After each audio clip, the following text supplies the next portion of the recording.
right, ladies and gentlemen, it is Wednesday night here on FifthDimensionRadio.com, and you know what that means.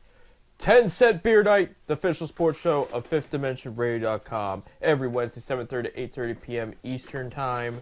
I'm Seth. I'm Bob. We are filming here on April 20th for April 30th, our last show in April. It's hard to believe, but here we are. But the weather's looking like it should going into May, which is awesome because this is perfect baseball and golf weather. I'll throw some Golf weather. but what a weekend for Cleveland sports this weekend. Of course, we're going to go one thing at a time, but we had a fifth-round pick make the most hype of an NFL draft. We had a fan engage with a Boston Red Sox player over the weekend, and we'll get to that in a sec. But the very first and most important thing is right now we got an NBA team in the playoffs, and as we speak, they're up 3-0, and they had a heck of a Game 3 in Miami. Before we get into the fun details on a more serious note, we want to share our condolences to Kevin Love and his family. His father passed away late last night. And that is the reason why he's been away from the Miami Heat this entire playoff series. His dad was very sick. I was wondering that. Right. I didn't know. It was kept on the. They said it was a family issue. They didn't go into detail until late last night. He made a public post saying that his father passed away. So, Cleveland adores Kevin Love. Has nothing but nice things to say about him. And this is, we hate to see these tragedies. I mean, we're all going to go at some point, but it just, we just don't like to see it. And I guess he was in pain. He was very sick too, and that was tough to watch. So nothing but prayers, thoughts, the very best for the Love family right now as they're trying to heal from this tragic loss here. Yeah. So Kevin's in, Cleveland is thinking about Kevin as much as Miami is right now. Yeah, I had a personal loss this week too.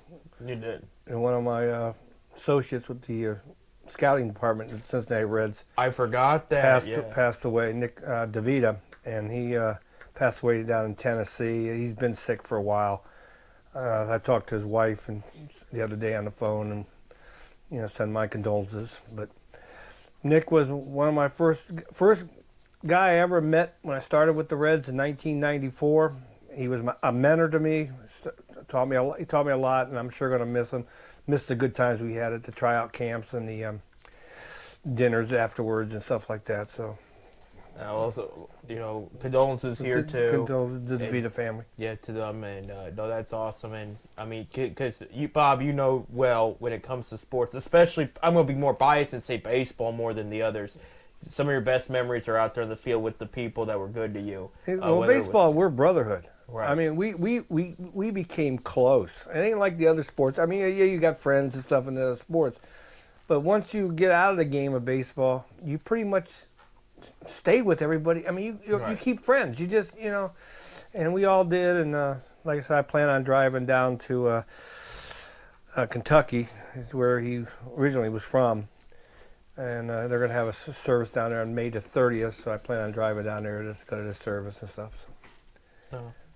Excellent. So, well, yeah, I hope it's a great service down there for them. And I know, along with the DeVita family, our thoughts are with the Cincinnati Reds right now. Yeah. During this tough time. So, on a lighter note here, going back to the Cavaliers, up 3-0. They're going to play Game 4 tonight as we speak. And by the time you hear this, you'll know the result. But I'm planning on a sweep. I did say I could see the Heat winning one, and that one I was thinking was Game 3. Cavs come out without Garland, looked rough at first, and then they just blew up. Like, they just absolutely dominated the rest of the game. It was almost like a pickup game at a point. They were just throwing up shots, and they were going in. So, Cavs are playing very well right now. That's really all you can say, right? There's no criticism. I mean, Evan Mobley didn't win the first Defensive Player of the Year in franchise history over the weekend. Ty Jerome fell short of six-man. He did not get it. Patrick Picard of the Boston Celtics won that award. They were going to announce other awards coming up, and Atkinson is still up for Coach of the Year and probably is favored to win. He probably favored. He's done a hell of a job with them. OKC's coach did not make the. I think partially because how well they did last year. They knew they were going to be good this year, so it wasn't a surprise. But with Bickerstaff and the Rockets coach, his name's slipping my mind, with them being on the verge of pretty much being knocked out of the playoffs, and the Cavs on the verge of advancing.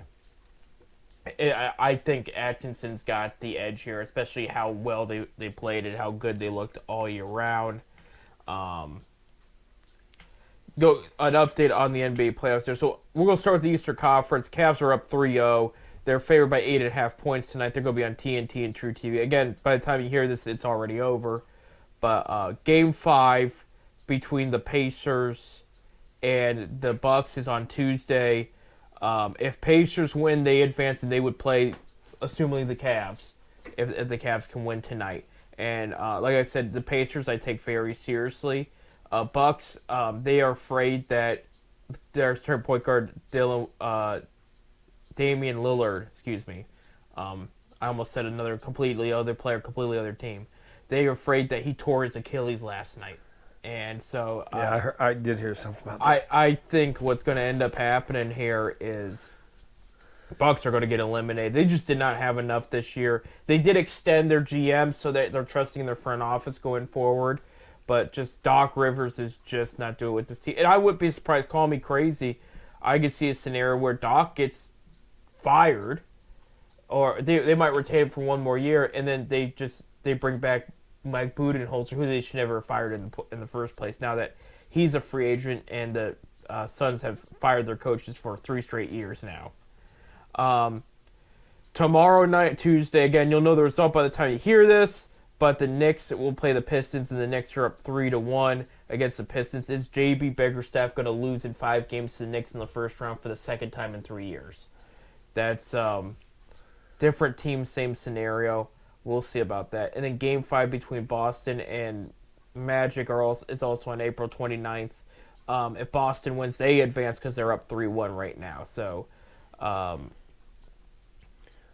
they would play the winner of they'd probably play the Knicks is what it is. So I would say the winner between the Knicks and Pistons, but I think the Knicks are going to come away with it. Hopefully the only team in the Eastern Conference, the Cavaliers, is the only team that could possibly sweep. Right. And it happened in the West Coast, too. Last night, the Thunder won by 2, 117-115, and they swept the Grizzlies. They also, Game 3, had the biggest comeback from a halftime deficit in playoff history. I mean, I thought they were cooked. I thought they were done. And for that game. And then they came back and beat the Grizzlies. And, Memphis has problems. There's going to be some moves in Memphis. I mean, they fired their coach 2 weeks before the playoffs. So that there was issues there. They're going to be looking for other pieces, too. Memphis is on the right track, don't get me wrong. This is not a rebuild or anything crazy. But they need more before they can take that next step because they are a very talented team. But so Thunder will have advanced to the second round. They will play the winner of the Nuggets and Clippers series. And Nuggets winning on a dunk buzzer beater the other night. That series is tied at 2. So at the end of the week, we should know who is going to advance there, but we're not going to know the first couple days of this week. So by the time you hear this, you still won't know who's the series winner there. Last night, the Timberwolves beat the Lakers. They're up 3-1, and they're going to play on April 30th. So it'll be a couple hours after this show they're going to play. So Timberwolves could beat the Lakers 4-1. And I think they're going back to L.A. They could, yeah. No, I think this game be in right, L.A. Right, because L.A.'s the 3rd seed there, and this is the 5th game here.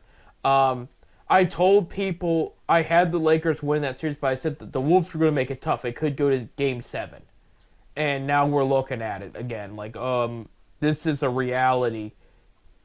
The Wolves could knock out the Los Angeles Lakers. And the bottom line is this West Conference was so tough.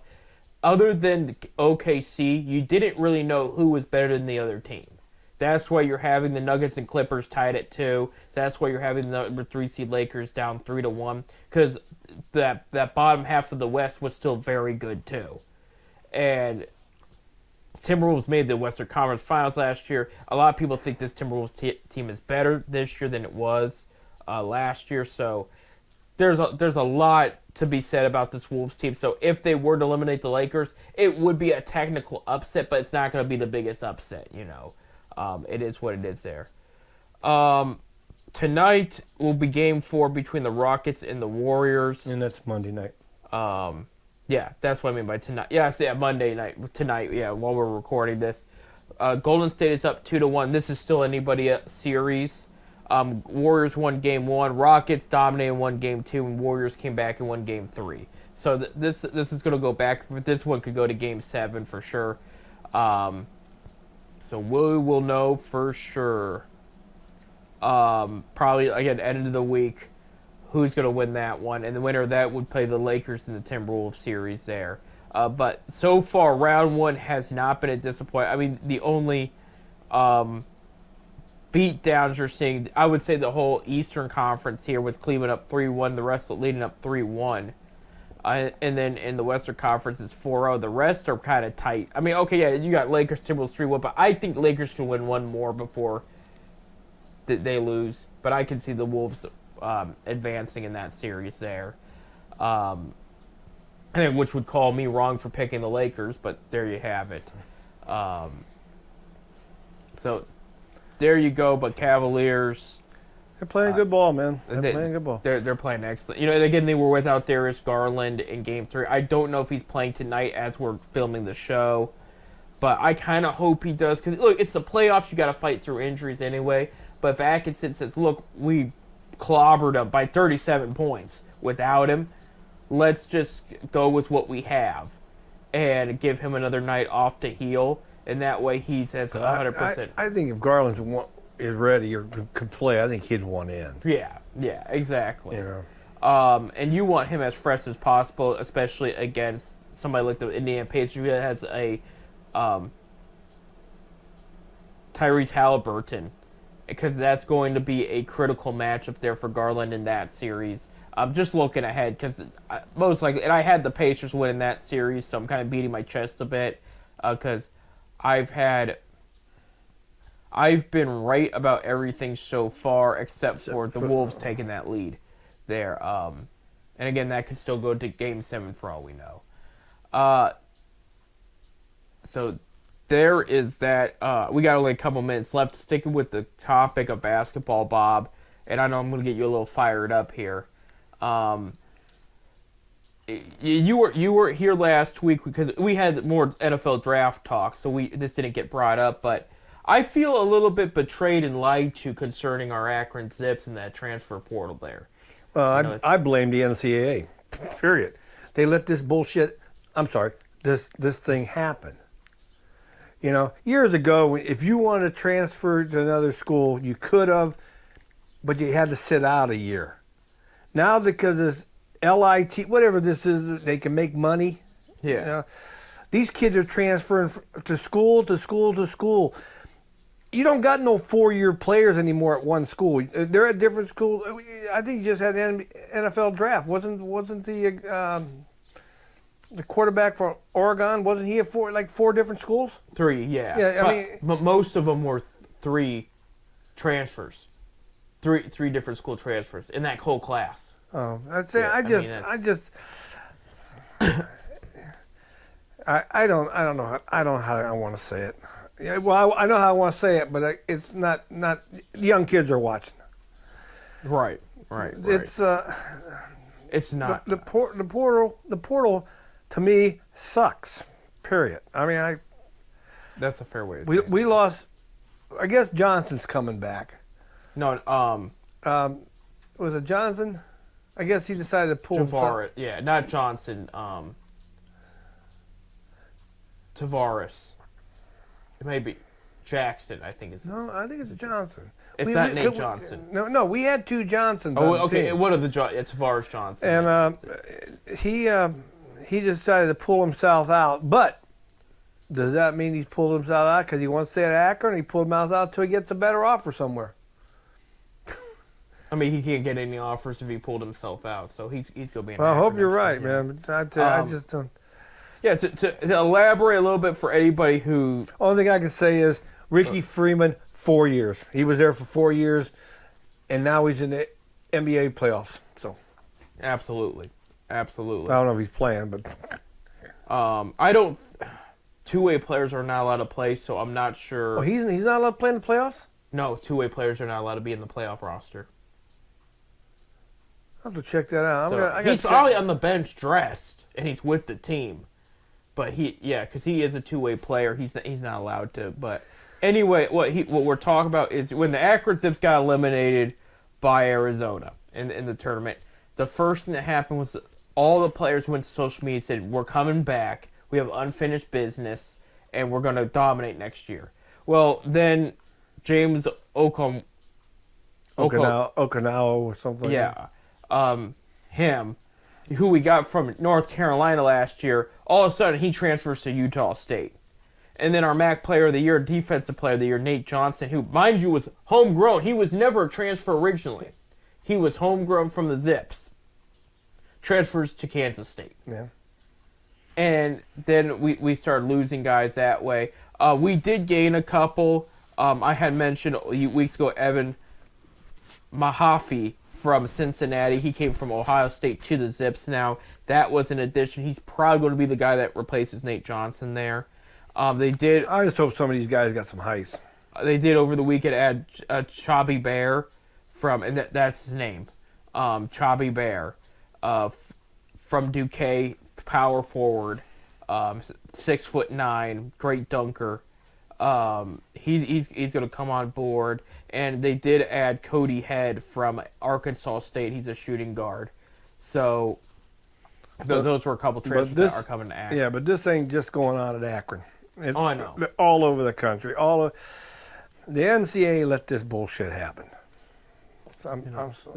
Well, interesting take. We only got a minute left, but I'm going to throw this out here, especially because we're only going to have one segment for post-draft, which is only going to be so much time. But I heard an interesting thing. I was listening to some draft coverage on the radio, which I normally don't, but because I had to, I wasn't near a TV that day.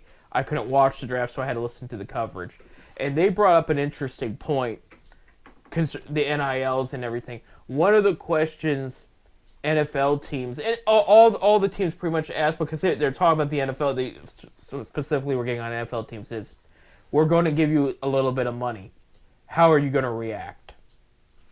Like, are you going to blow it? Are you going to try to show off? Like what? I'm buying me a new car. And they don't have to ask that anymore because of these NILs. They're watching everybody. And a prime example is a quarterback who was going to, I think he's going to LSU or something, but he transferred to Colorado. This is a guy that's coming out of high school, okay?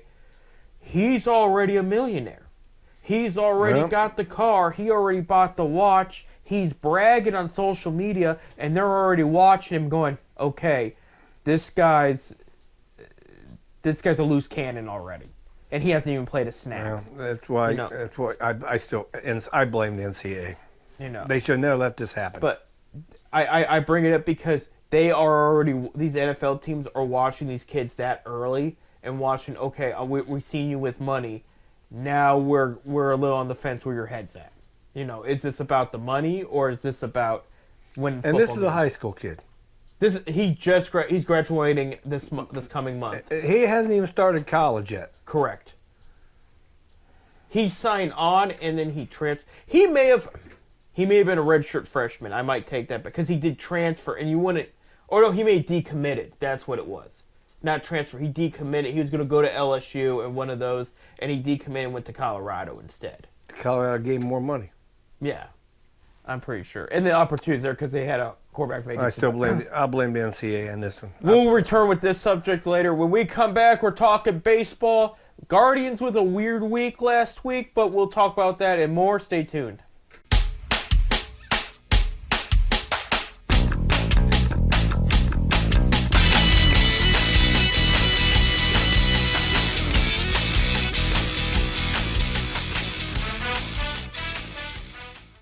Welcome back to 10 Cent Beer Night, our second segment and our last show of April.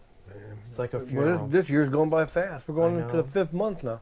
But we're getting to the best weather for we mentioned baseball and golf because this is one of the best times of the year. I'm biased. Summer's my favorite season, But this, like, there's nothing better than a 75 to 80 degree day, night, at the ballpark with a hot dog, an ice cold beer. No, ice cold soda Okay, soda for the kids. for the kids. Beer for dad. You know. No, and then, like, I know I don't golf, but you golf, you get up early in the morning, you hear those birds chirping, you deal with the dew, whatever you golfers do, and then It's heaven. exactly, It's heaven. it is a special time of the year, and we're seeing that. And like this week, we're going to see on and off rain, but we're going to see 70s and 80s degrees, and you're going to see more come out the ballpark and the minor league stadiums, not just the major league stadiums, and everywhere else. And I mean, this is a very, very fun part of the year, and it's so good when you've been cooped up in the house for a whole season, avoiding the cold, enjoying some Cavaliers basketball, but avoiding the cold. And so You got the Stanley Cup going on now too. Yeah, you got that's good. I saw the Penguins did right when we were on break. They announced them and their coach parted ways, mutually agreed. So that was a big deal. I guess he was very well liked by the Penguins fan base there. But baseball is the American pastime. Yeah. You can say all you want about football, but baseball's it. Now I'll say the best of the game is the playoffs, obviously. Well, I think all sports that is. Yeah. I know a lot of people that don't follow any of the sports until the playoff time comes. I really, they don't. I couldn't do that either. I get it. It's like me. I mean, I'm a big Cavs fan, but I don't watch them. I'm watching them now because they're in the playoffs. I won't sit there in regular season. I mean, and watch them. I do occasionally catch them, but right. I can see the score the next day and the box score and who scored what. Yeah. Well, speaking of baseball regular season, we're ending our first month of the Guardians season. We had a rough week. Weird week because we'll start by they did beat the Yankees. They did win the Yankees series. They won the first game 6-4, then 3-2 on Tuesday, and then lost the Wednesday 1-5. And when they had won on Tuesday, they had the best record in the American League at the time. And then Friday was postponed because of all the rain and stuff going on in Cleveland that day. So they had a doubleheader. The first game on Saturday, they did win 5-4. They lost the second one 3-7. And then they got blown out on Sunday 3-13. On top of that, we had a fan make the news for yelling some inappropriate stuff at Red Sox outfielder and causing a stir. And he retaliated and was yelling back. And it was a whole thing. They said that the fan was arrested, and the MLB's looking into what kind of, probably won't allow him back in the ball stadium. Probably not, yeah. And I did hear, because it is a serious subject, during the Red Sox player, I guess he had a suicide attempt. Yeah. Like I forget when it happened. I think it was a couple years ago. And the fan ripped on him for that. And the fan should have kept his mouth shut. Right. I mean, it was inappropriate. It wasn't relevant to the game. And your team's getting blown out because they're out hitting you. I mean, that was the bottom line there. And nothing should have been said at all. And of course, he's going to retaliate when that sore subject gets brought up. So, no, he will probably be banned for good. And they're cracking down on that. They were talking about, for example, the two guys that try to rip the ball out of Mookie Betts' glove in the World Series at New York, the Yankees, if you can remember that. They're banned from Yankee Stadium, but there was a discussion about banning them, period, because how dangerous that was. I mean, they grabbed his glove and tried to rip the ball out and try to call it a home run, which he already caught it. It's too late. So for them to actually grab at the player and try to physically remove the ball from him was kind of. You ban them through. I can understand banning them at their home. We'll say Yankee where Stadium. it happened, yeah. But how would you know they were banned at Yankee Stadium? Say they went to L.A. and watched a Dodgers game. How would you know? It's a good question. I know at Yankee Stadium they had their name, their pictures, and everything. But I don't know how you can enforce that one. I can understand you ban them from their home stadium. Their picture's going to be out every window when they walk into place. I mean, the scanners and the security agents are going to have the pictures right there in front of them. But I don't know how they can do it in L.A. and stuff like that. But what do I know? I mean, yeah, it was discussed, but they didn't make any moves there. But they're cracking down on it. Is what I'm trying to say. But this fan though, this fan needs his head bashed in. You don't bring up stuff like that. I mean, No. this guy went through some tough times. Everybody goes through tough times. Right. And thankfully he didn't go through with it, and he's still with us here. But it's like, your team's losing because they're giving up. The pitching wasn't good that day. No, pitching was good. Logan Allen struggled. Gale, I think 7 runs. He wasn't talking to the fans. It didn't need to be brought up at the end of the day. So they're going to make an example of this guy. But moving forward, this week we got a 3-game series against the Twins. By the time you hear this, they're going to be finishing up Game 3. Twins are 12-16. They didn't have the greatest start. This is a series that guards should win here. We need at least win 2 out of 3. We got to win series. Right. And then this weekend, they're going to go at Toronto. And they're going to play the Blue Jays there. And Toronto's playing overall pretty well. They're 13-15. Of late, I'll say at home they're 7-6. The last 10, I should say they're 3-7 of late. But they had a decent start. So that one, it's up in the air because pitching's okay. Hitting's been just okay. You don't know what you're going to see from this Toronto team, but they do win at home, so something to take note of. So it should be a good week for the guards. I'm saying this week, your playoffs, not playoffs. Excuse me, we're far from that. We're ending April. Your too early updated standings for Major League Baseball here in the American League Central. The Tigers lead at 18-10. Yeah, they're 2.5 games up with the Gardens. Yeah, 8 of their last 10 they've won. They've won 4 in a row. Guards are 15-12, 2.5 games back. Kansas City Royals are 14-15, 4.5 games back. I mentioned Twins were 12-16. Here we go with the White Sox again, 7-21. They did win a couple this week though. Things are getting better, I guess you could say. American League East, it is still pretty tight all the way around. Yankees are 17-11.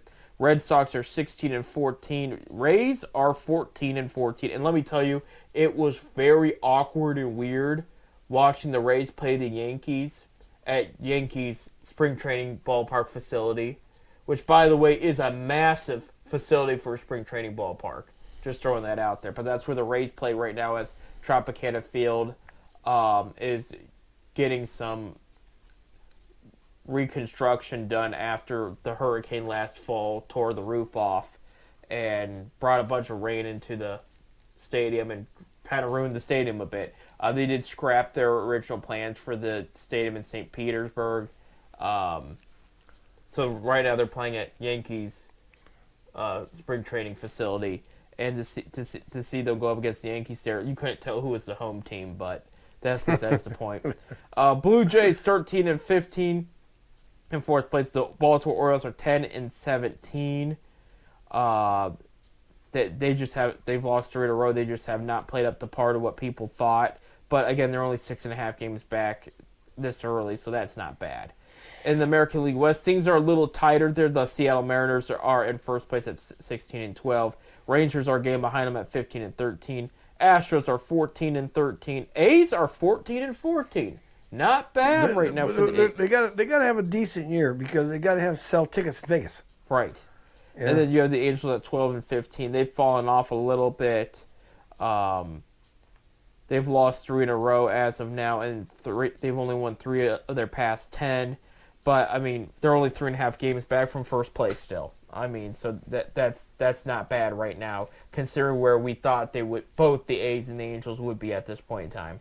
National League East, you have the New York Mets 19-9, having a strong first month of April here, and then you have the Philadelphia Phillies at 15-13, Washington Nationals at 13-15, and the Braves and the Marlins are tied for last at 12-15 there. So Marlins had actually a decent start. Not the greatest week this past week. Braves had a bad start. It had a pretty solid week this past week. Like I said, long ways to go, and the Braves are going to move. They'll move up. Right. The National League Central, things are still pretty close here. You have the Chicago Cubs, who are 17-12 at first. Bob, your Cincinnati Reds are a game and a half behind at 15 and 13. Well, Terry's got him moving down there. They're playing very well. The hitting's gotten better. The pitching at times got better. I know Alexis Diaz, he hasn't fully come back for the closer's role yet, but some of the starting pitching's played very well out the gate to start the year. Brewers are 14 and 15. Cardinals are 12 and 16 and 4.5 games back, and then you have the Pirates at 11 and 18, 6 games back there. They lost the series against the Dodgers, but they did shut out the Dodgers the game Paul Skeens pitched. So that was like their highlight of the week, as they did shut out the world champions over the weekend there. In the NL West, the Giants are 19 and 10, playing some solid ball. They're playing good ball right now. Yeah, they are. 6 of the past 10 they've won. Dodgers are 18 and 10, a half game back. Padres are 17 and 11, a game and a half back. You have the Arizona Diamondbacks at 15 and 13. 3.5 games back. Some of their pitching, because they're hit. I will tell you, Josh Naylor's one of the hottest hitters in the league right now. Just playing very, very well. But some of their starting pitching has not panned out to what they thought it would be. Corbin Burns has been struggling. Zach Gallen's been struggling. A couple of the guys have been doing all right, but I mean, I think they thought the Diamondbacks would have a better start than where they are. But they're still in a solid position right now for the end of the month of April here. And the Colorado Rockies, a league worst 4 and 23. They're worse than the White Sox? They are worse than the White Sox. Wow. They are, yeah. I mean, they're 1 and 14 on the road. To put it in perspective there. They've lost 6 in a row. They've won 1 out of the past 10. Wow. So this Rockies team's been an absolute mess since the season started here. Well, I'm glad to see Terry doing really well in Cincinnati so far.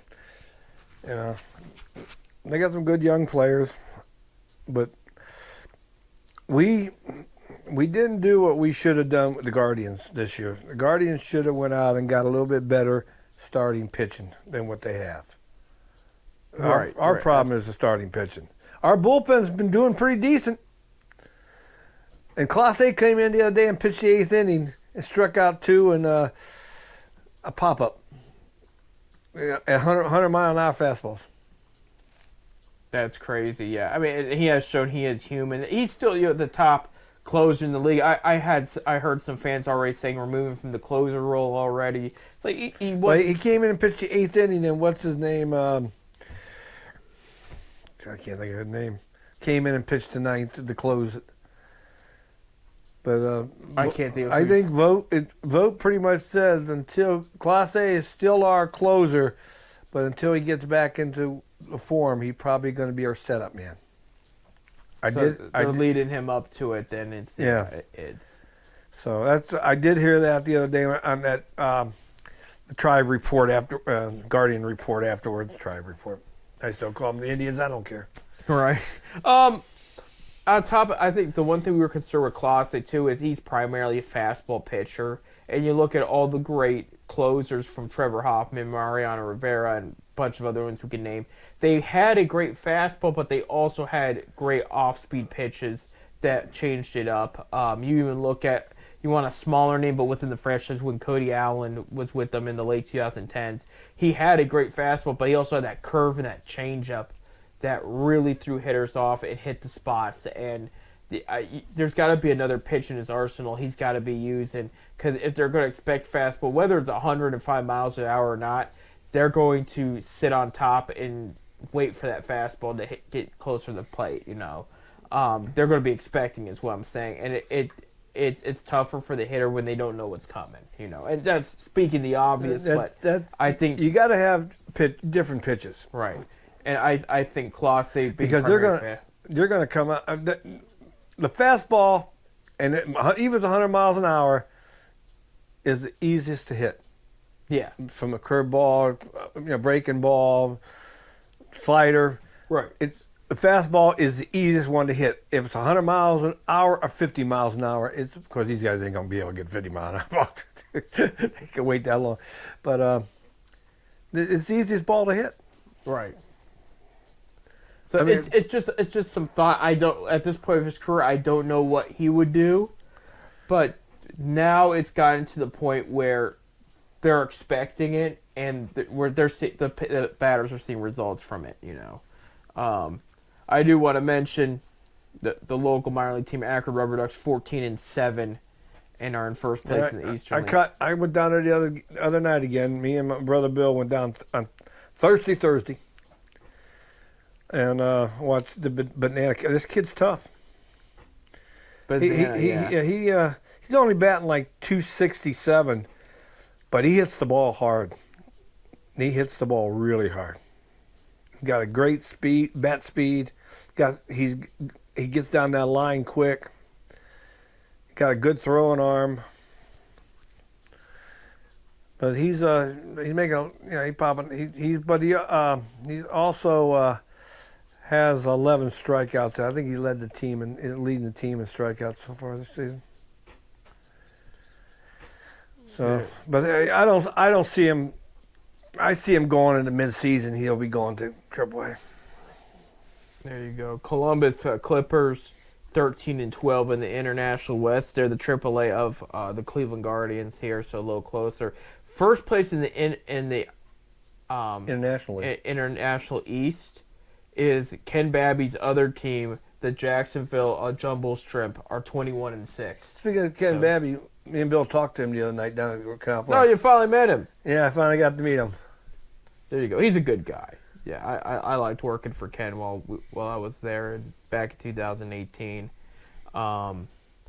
In the Midwest League, just giving everybody an update there. Lake County Captains are 12-9 and are in third place, so that's not bad there. In the California League, Carolina League. Carolina's Lynchburg. there. I did push California League on my phone here. Lynchburg, they're 12-9, so Lynchburg.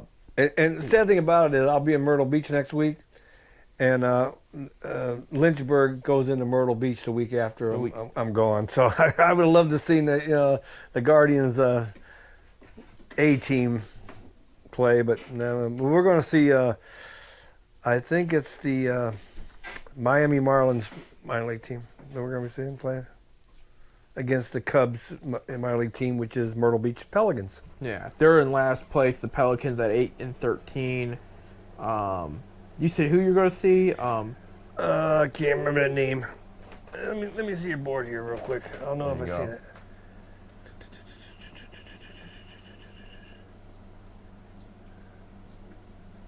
Okay, Washington's team. That F whatever it is, FSB or whatever. There you go. The Fredericksburg. Fredericksburg. That's it. Yeah, Fredericksburg. There. They'll be there in Myrtle They have Beach. a solid history similar to Akron and AA, where they've got some championships and they've played very well. And yeah, so it should be a fun game there. So there you go. Yeah, that's right. Bob's going to Myrtle Beach next week, so it'll be just me. We'll talk about that more coming up. But when we come back, we have to talk about this very interesting draft the Cleveland Browns had. Interesting. The good, the bad, the ugly, and I got some grades for them and other teams. We'll be right back. Stay tuned.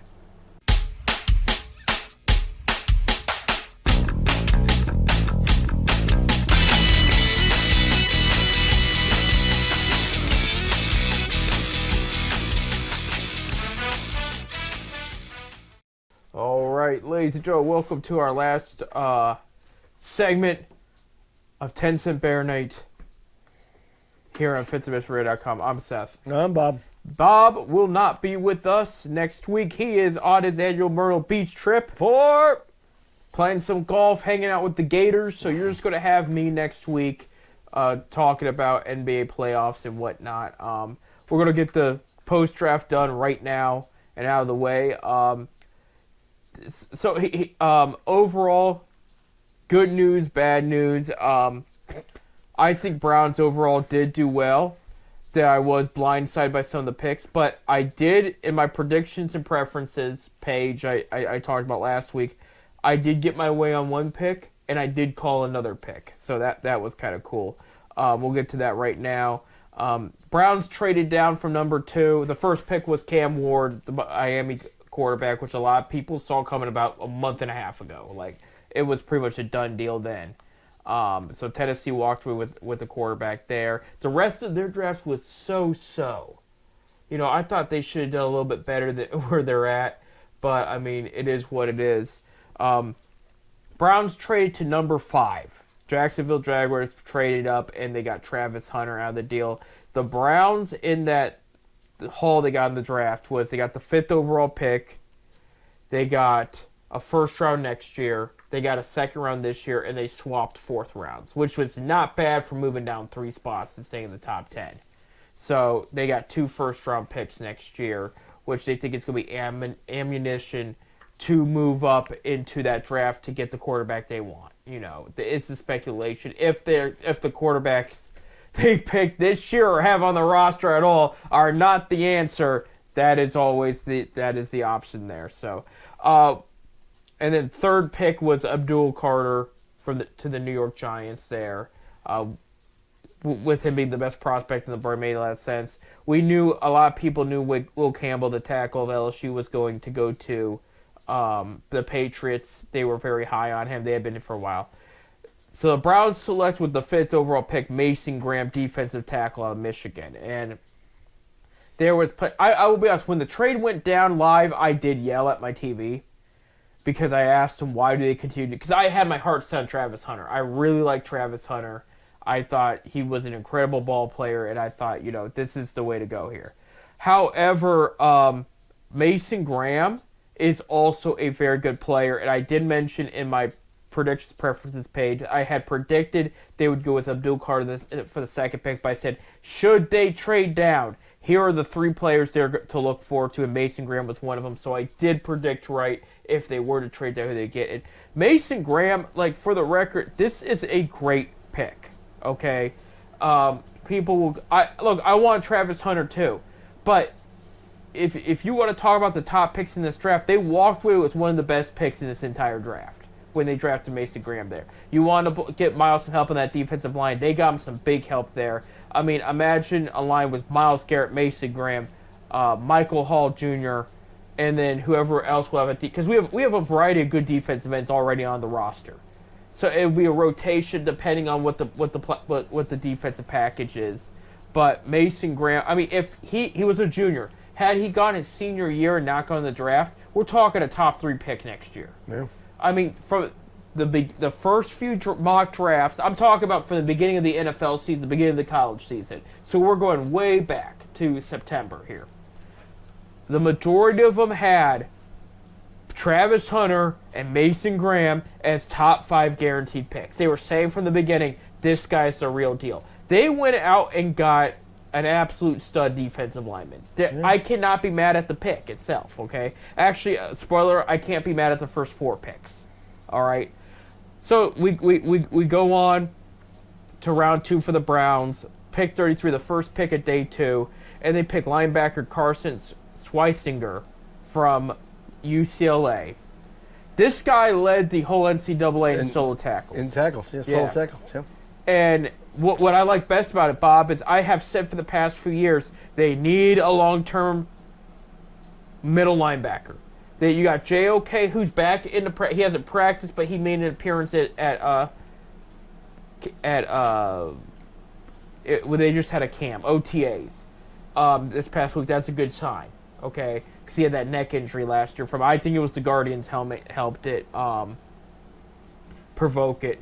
There's something about the Guardian helmet being too heavy and players getting neck injuries. But they haven't addressed the middle linebacker long term. They got a starter right now, and Jordan Hicks. But his contract's up after this year. He's an older guy too, so you don't know how much longer he's going to play. And I've been preaching that. I didn't think they were going to go in this draft and walk away with one. They did here. This is a guy great in coverage. I mean, again, great at tackling, great at blitz packaging. This was a great pick, and they were interested in possibly moving down. And there was some rumor that they got intel that they really wanted him, and they didn't think he was going to be available if they moved down, and they thought whoever was going to move up was going to try to get him. So they locked him in there. They got the middle linebacker here. This is where I got my way. So they have picked 36 in the second round from the Jacksonville Jaguars. Quinshaw Judkins, running back, Ohio State. And I said last week, you need to bring the two-headed beast back. You still need to sign Chubb. Chubb is still the part, despite drafting 2 running backs. We'll get to the second one in a sec here. But you needed to bring back the 2-headed run game. With this pick, that is telling me they're doing that. And they got, in my opinion, the best running back. Yes, even over Gentry. I think he's the best running back in this draft. Because you have to remember, if he didn't go to Ohio State and he would have went to somewhere where he was the workhorse running back, I think his value goes up. And I think he goes in the first round. But didn't happen. He shared with Trayvon Henderson, won a championship. And now we're here with Judkins. So I'm thrilled about that. But absolutely thrilled. The next pick, round 3, pick 67. I predicted this pick at the exact pick. I got to beat my chest a little bit with this one. MAC player, Bob, Bowling Green tight end, Harold Fannin Jr., Canton McKinley graduate. Yep. Local kid. Local kid from this area. And on top, but I don't know if you're aware about this. You know he is the record holder in NCAA for most receptions and reception yardage. I did not know that. You did not know. Not just for tight ends. All receivers. I did not know that. All receivers, Bob. He had over. I can pull it up for you in a sec here. I did not know that. He had. I know he was, led the MAC in a lot of categories. Florida coast. I did not ask for those ads to play. 117 receptions, 1,555 yards. That's about both. It's a tight ends record, but it's up there with the receiving record. They said at the draft on ESPN that was the all-time receiving one too. Oh, well, we got another local boy. Right. And a Mac. I think what makes this pick so good though is, and I just lost my place here. This is a guy. He didn't just dominate the MAC. People will say, "Well, he played the Mid-American Conference." What is still relevant, mind you. They had 4 players taken in the draft. Him. They had a defensive end from Toledo taken by the Giants before him. And then in the 6th round, the Steelers selected a defensive back from Central Michigan, and Ravens selected a defensive back from Western Michigan. So they had 4 guys there. But this guy dominated against Texas A&M, all the big schools they played, and that's what Kevin Stefanski and Andrew Berry were saying. They said he's 19, 20 years old, and he's beating up on some high-profile teams at Bowling Green. I know, yeah, good year. I know did we see him? No, we didn't see him this year. They played at Bowling Green. Yeah, they played at Bowling Green. He's talking about the Akron Zips and everything. Well, is there any others? Is there any other schools? Akron's the only school that's good. Yeah, all 4 of their wins. There you go. So, but I like this is going to be the long-term backup for David Njoku here. Njoku is expected to sign an extension too, but he wants to bring back the multiple tight ends into his offensive playbook too. This is where he's going to fit. He will be a project, they said, but he's got the size, he's got the hands, and I mean, he just dominated everybody. This is a good player. It's a good tight end here. This next pick surprised me. I was following it on my phone. I was away from the TV, and when it came up, I said, no. They were doing so good. This kid. So I'll go into more detail here. The 94th pick, round 3, who they got from the Amari Cooper trade for the Bills. So this was the version of the Bills pick. The Browns select quarterback from Oregon, Dylan Gabriel. All 5'11" of them. All right. And so the stuff I read on Gabriel pre-draft, this guy's a 5th rounder the soonest. He could go undrafted. He could be, but he's probably going to be 5th, 6th, 7th round. I mean, the Ohio State quarterback was still available. Why didn't we get him? Right. More comes out about why we picked, because I was curious. I was like, why is this guy, first of all, and I'm not trying to criticize lefty quarterbacks, but stereotypically speaking, there's only been a few lefties that have worked, Steve Young being one of them. Tua so far has worked out for Tua Tagovailoa for the Miami Dolphins. Lefty quarterbacks it just doesn't always work. It's the way it is. So he's 5'11". He played very well at Oregon, but he also played for 3 other schools too. Yeah. He played for the Sooners too. He was Kyler Murray's replacement, the first overall pick. And I was like, what did they see in him? And I'm watching highlights too because I didn't look too much into it because I was told not to worry about him. All right. Turns out the Browns were obsessed with him. And they had quietly, I mean, the media didn't pick it up. They flew Jimmy Haslam out to Eugene, Oregon. They saw the Oregon's pro day. They saw him practice and whatnot. And they flew him out because they said, we want you to meet this guy. So they asked the owner, come and fly out and talk. We want you to sit down and talk to him. And they had a meeting with him, and they said they had him during the Senior Bowl too, and they just said, this guy has all the tools to be successful in this league. And it's surprising. Here's the good. I'll say, I was watching the highlights and everything. He's got a strong arm like Tua. It's not perfect. Like it's good, but it's not great. We'll put it that way. He has solid accuracy. He has feet like Kyler Murray, where he'll move around the pot. He can sprint and scramble if he needs to.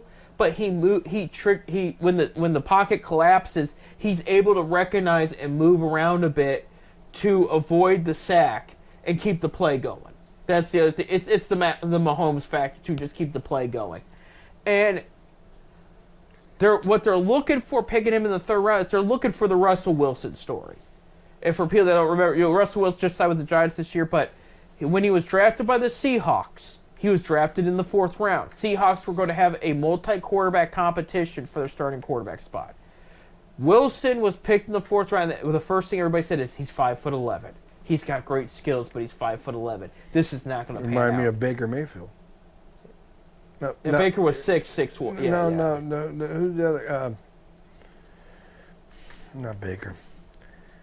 There was Manziel. Manziel was he was like 6 foot. Yeah, he was a little smaller than Baker. Yeah, and Russell Wilson, long story short, has a Hall of Fame career. I will say he's won a Super Bowl. He's had a great career. Obviously, things have derailed since after Seattle, but I mean, that was an incredible pick. And I think they're looking for the Russell Wilson story here. They said, this guy's got everything we need to be successful. This is our guy. Like, that was Stefanski Barry's guy. So that one surprised me. Could they have got him later? I think so, but they did say they picked him there because they wanted him now. 4th round of pick 126, running back Dylan Sampson out of Tennessee. Very much like Bucky Irving from the Buccaneers. No joke. Bucky played for the Bucs. Volunteers. The whole whatever. He's got that great second gear burst when he gets past the defensive line. Solid size. A lot of people thought he was a day 2 pick. He slipped to day 3. They're saying this was a steal for the Browns. Browns did say they didn't go in this draft with the intention of drafting 2 running backs or 2 quarterbacks. They did leak out in March. Stefanski said if I could get 2 quarterbacks, I would. But they said just take the best player on the board and go from there. They weren't looking at needs necessarily. So when he fell in their lap, they took him. So that's why you got 2 running backs at draft. Well, I mentioned they had 2 running backs and 2 quarterbacks in round 5. They traded for the 144th pick, and their last pick of the draft was Shedeur Sanders of Colorado. And I have never seen so much noise and hype over a 5th round pick in my life. There's a reason why this guy went that late. Nobody else wanted him. Why the hell we take him? Because now we got 5 quarterbacks that are going to go into camp. I mean, Watson, he says he's going to be ready. Barry said it yesterday too, I guess. You got 5 quarterbacks. The only thing I can think they thought about getting this guy because it's a possibility somewhere along the line this guy is going to get traded. Yeah, I do believe that too. But 5th round pick. Or if he stays with the team, Dion's coming to his dad's coming to Cleveland as a coach. I'm telling you, there's something up with that. We don't need those headaches. We already had the headaches with the Watson deal. This kid's supposed to have a complex type thing that, I don't know. I just thought it was a dumb move. You got the Dilla kid, the quarterback. You got two veteran quarterbacks that you got there. You got Flacco and you got Pickens. To work with this young kid, to get him prepared. I mean, I would rather have Flacco work with the guy. Right. Why would you want another quarter? You just sat there and told Watson you're gone by drafting two quarterbacks and having two veterans. You just told Watson you're going. I hope he's going, but I don't understand. I would never did that. And then they had a chance to get the Ohio State quarterback. I would have took him over this Sanders kid. Let somebody else have the problem. Right. There's going to be a problem. I'm telling you. Unfortunately, Howard went to the Steelers. Yeah. Along with Jack Sawyer there. So we only got a minute left. I will say I gave the Browns a B+ for their draft. I gave the rest of it B+ for Ravens and Steelers. I thought they did well, but there's a little bit more. My issue with the Browns, they did not walk away with an offensive lineman in this draft. It was very deep in offensive line. And you need I'd say Cincinnati gets a C-. It was a weird draft for them. As far as Shedeur goes, I do truly believe Jimmy Haslam stepped in again. You look at the video of the front office clapping when the pick was made. Every pick they made, their face lit up and they were excited. When they picked Shedeur, they were not. And that told me Jimmy stepped in and he said, I want to sell some jerseys. Go get him while it's there. They traded up when they did because they heard that, believe it or not, the Super Bowl champion Eagles with the very next pick, the 145, was going to take him. So they traded him there. They were going to take Saunders. They should let him have him. They should. I'm not a big fan of that move. Real quick, because we're about out of time, I do want to explain some things with this pick. One, it's a 5th-round pick. If this was the 2nd overall pick, I would have been pissed. He cussed today, so I'll cuss a little bit. I would have been pissed that if he would have been the 2nd overall pick. But with him being the 5th round, I'm willing to roll the dice on this. One, like you mentioned, he could be in a trade. You talk about Deion and whatnot. I see a scenario where they keep at least 4 of the quarterbacks, whatever Deshaun does is what Deshaun does. And I see a scenario where we could have a good year with Flacco. Let's just look at the positive real quick and say Flacco's the starter. Done. Who cares about the hype? He would be the starter. He leads them to victories. Okay, I'm not going to say how the season's going to end, but let's say they at least make the playoffs, all right? And then Cowboys fire Schottenheimer. They bring in Sanders. Browns cut Watson. They trade their Sanders in the 4th-round pick for Dak Prescott. And then they draft a quarterback in the 1st round next year. Prescott, with 2-3 years remaining in his contract, mentors the young kid, and then we go on from there. That's the best-case scenario for the Browns there. But I will mention you have coaches like Sean Payton and Nick Saban who are sold on Sanders, and they said, look, Saban said this. His offense was run for him to get out of the pocket and make the throws. He said, but when he was just in the pocket, stepped back, and put a foot forward, he was the most accurate quarterback in college football. And he said that was something that was talent that you could not deny from him. And so we'll see what happens there. But you can't. That low round, I mean, Tom Brady, I guess, was 7th round. Right, they've brought that up too, but we'll see. Here's the thing: he's not going to be handed anything. He will not be handed a damn thing. I love their first 4 picks. We got to get going because we're out of time. Thank you, producer Bob. Thank you, Bob. We'll have a safe trip at Myrtle Beach. When I come back next week, we'll talk baseball. We'll talk NBA playoffs and everything. Until then, you guys stay safe. Have a good one. Thank you for tuning in. And go Cavaliers. Let's sweep the Heat tonight.